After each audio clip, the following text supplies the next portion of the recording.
Hey y'all, it's Melissa here at Twin Oaks Family Farm in rural Southeast Ohio, USA. Welcome back to our happy little home place. Thanks for joining us on Twin Oaks Farm Poultry. It's July 31st, 2024, and it's day 7 for the current flock of Cornish rock cross meat chickens that we have in production in the barn. We just want to do a quick video updating you on how they're doing and what we're managing today with them with ambient conditions and floor condition. So let's head into the barn. As we go in, you can see on the right supplies. We like to get all of our feed for a flock on site before we have them move in. You can get kind of an overview of most of the brooder space there. We have these big bird feeders that we will transition the birds into as they are growing. This is day 7 for them, so we're actually quite close, most likely, to switching over to especially those big bird feeders.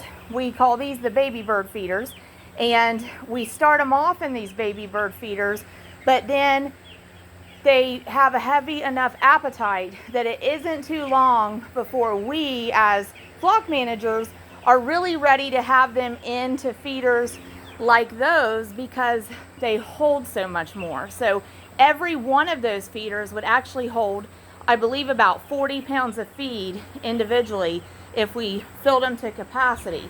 So whereas on the other hand, all of these baby bird feeders that we have in here together maybe only hold 40 pounds all at once. So as of now, we are ready to open our 5th bag of feed for this flock. So as of day 7, they are finishing up consuming approximately 200 pounds.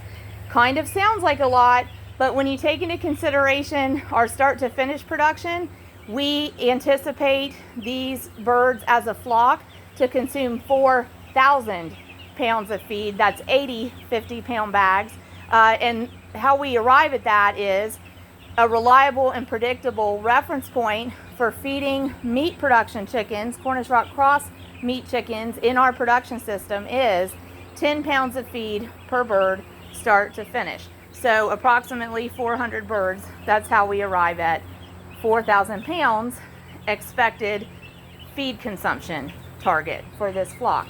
So we actually have 430 in this flock. So if all of these birds make it out to the end of production, we probably will have to get a couple more bags of feed maybe for them. But on the other hand, this flock is on a short production timetable. We normally raise them out to 6 weeks.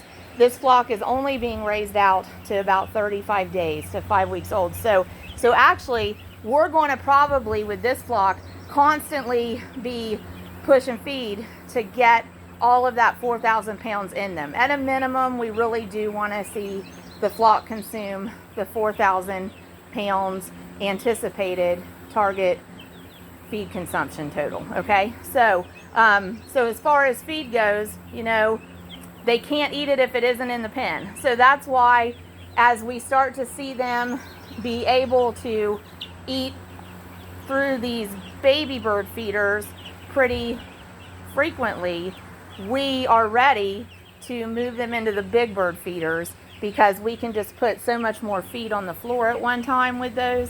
But what we have to wait on is making sure that the birds are big enough, tall enough to reach into those feeder trays. So when they're in these, it's very easy for them to reach into those feeder trays through the holes in the lid. The holes in the lid is there basically to keep them from standing in the feed and scratching the feed out onto the bedding material. So it's preventing waste. It's also helping to prevent the birds actually manuring in their feed trays, in their feed stuff. We really want to keep feed trays and water trays clean. One of the number one ways that we all as flock managers can keep chickens healthy is keep manure out of their feeders and out of their water. So that's kind of highlights on feed at this point. Like I said, we are only at the point of now day 7, consuming 200 pounds of feed. That's pretty well on target. Average of 2 days per 50-pound bag. But their appetite is going to increase. So we we will probably start testing out the big bird feeder trays here in the next day or two to see if they can reach into them. And then once we're certain that they can, we'll basically swap all these baby bird feeder trays out and put the big bird feeder trays in. And then after that, we'll move on to switching them out of the small waters as well, because they'll also get to where they're drinking through the capacity of these waters, and we'll be ready to be able to have more water capacity in the pen. So the couple things though we wanted to mention, I said ambient conditions, which I'm mainly referring to temperature, and also floor conditions. So there we're mostly referring to how is the bedding on the floor handling the manure load being produced by the flock at any given time. So before we summarize those 2 points, I wanted to mention about an hour before recording this, I was out here, cleaned and filled feed trays, cleaned water trays out, and filled about half of the waters, and then the other half still had about 50% fill in them. So we'll check all those again this evening. But at that time, because I was moving around in their pen and I encouraged the birds to move around in their pen, most all of them got up and ate and drank. And like as I'm looking at individuals, I can look at the place on the bird where I know the crop is. So that's in the front, under the neck, in front of the like bulk of the body where the abdomen is. And when it kind of fills out almost like a little golf ball appearance in the crop, that's a good indicator to us that those birds have eaten. So with Cornish rock cross meat chickens, they settle into a circadian rhythm pretty naturally on their own from the very first week of basically about every 4 hours going to eat and drink and manure, and the rest of the time they have some activity level, but they will rest in that time in between feedings. So then that just compounds as they grow. They become less active and more prone to resting, but they maintain that circadian rhythm of really about every 4 hours getting up, going to food and water, and they'll manure at that time too. So you're seeing them kind of in a resting phase, because when I was out here working around them and encouraged them to move, they went to eat and drink. Now, ambient conditions. We would expect birds this age, about a week old, to want ambient temperature of approximately 90 degrees Fahrenheit, but could range 85 degrees to 90 degrees Fahrenheit. When they were hatchlings and they moved in, the reference point that we use is 95 degrees Fahrenheit. Now we can look and see, like this little bird there is panting. That is a normal coping mechanism for chickens to deal with mild heat, okay? So I do know that our outdoor ambient temperature for today has reached 90 degrees. So that would be the uppermost comfort range where we would expect these chicks to be at this age. So we have a few measures in place. For one thing, we have large doorways open on our building that allows a lot of air exchange. We also have actually a fan running back there in that corner that we get some air off of over to here. We moved a fan to here that we get some air off of over to here, and it can go through that set of crates that's making a temporary barrier there because of the holes in the crates, the way they're constructed. And then we set up a fan here angled into here. So when I was in the pen earlier walking around it, I was feeling, are they getting mild air movement throughout the pen? And they are. So even though we do see, like a few of the birds with the panting coping mechanism, we know that that's normal, and we know that those birds are well and safe. The bird laying down here, that's also a coping mechanism to stretch out and rest, and it's got its wings held away from its main body just a little bit. That's letting airflow there. Okay, so, and the birds are going to water, so that's a good thing. We want to see the birds continue to go drink. But we do know that there is airflow, air movement throughout the pen. It's not overwhelming air movement. It's the right amount of air movement to help them be comfortable.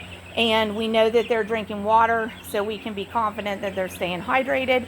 And then we do see some birds actually going to feed and feeding, actively eating. So, we know overall as a flock this group is coping well with the temperature. But 90 degrees Fahrenheit, like I said, is the uppermost range of comfort zone for them at this age. Okay, so that's the one way we're helping them, is making sure there's lots of water. They can get to it, easy access just about everywhere. We have a few fans going to accentuate the air movement for them, and we are keeping an eye on them, frequently checking in on them. Now, another thing we can do in all circumstances is to help our birds have a comfort range with the ambient conditions, is take good care of the floor condition. So in this case, this is the 4th flock in this building for 2024. So we use a deep litter method basically with bedding, where we initially had it down to the base floor material, which I can show you an example of. We're walking across the building. So this is what the base floor material looks like here, okay? So it's not quite concrete, it's limestone screenings. And then as we go across here, there's just a layer of previously used bedding, but it's been actually tilled with a tiller and conditioned to aerate and to mitigate pathogens, so that, you know, we are neutralizing potential pathogen exposure in the previously used bedding, okay? So that was done in this side too. And then with putting birds on it, we went ahead and we put down where these birds are, we put down 2 bags of baled pine shavings over the bedding that was already there, that had been conditioned, had been tilled up. So actually for the full first week that these birds have been in here, they've done excellent, and this bedding has held up excellent for them because we already had that deep litter established, and then we had conditioned it, aerated it, and we put new fresh bedding on top of it. Now, interestingly enough, the only place in this pen, in this brooder space pen for these birds, that we've had to condition the bedding during the first week has been over here in this little, there's like a dog leg made out of these livestock transport crates. So initially when they moved in, we had this short wood wall, and it went straight to the post there in front of us at the door frame. And we found that the birds were kind of crowding down here. So we opened that up. We just made kind of a dog leg space and added just a little bit of floor space, and it relieved the crowding that was going on here under these heat lamps when we're utilizing them. We're still utilizing them overnight even. And in the beginning, we were utilizing them around the clock. So when we opened this space up, it relieved that crowding there. But this little bit of floor space that's right in the camera here did not get the initial treatment of fresh pine shavings put on it like was done over here. So we've seen the manure load affect this more. So I've put fresh bedding on this in the last couple days, okay, to keep it maintained so that it's comparable to the rest of the floor space, and so that it's a good, dry, absorbent, fluffy, cushiony bedding for the flock, okay? So with meat birds, bedding condition is really important. You never want it to get so saturated that it begins to clump and pack. If it gets saturated to that point, it's time to add bedding on top. That's generally the preferred method. While your flock's in production, just add bedding on top. Deep litter bedding method.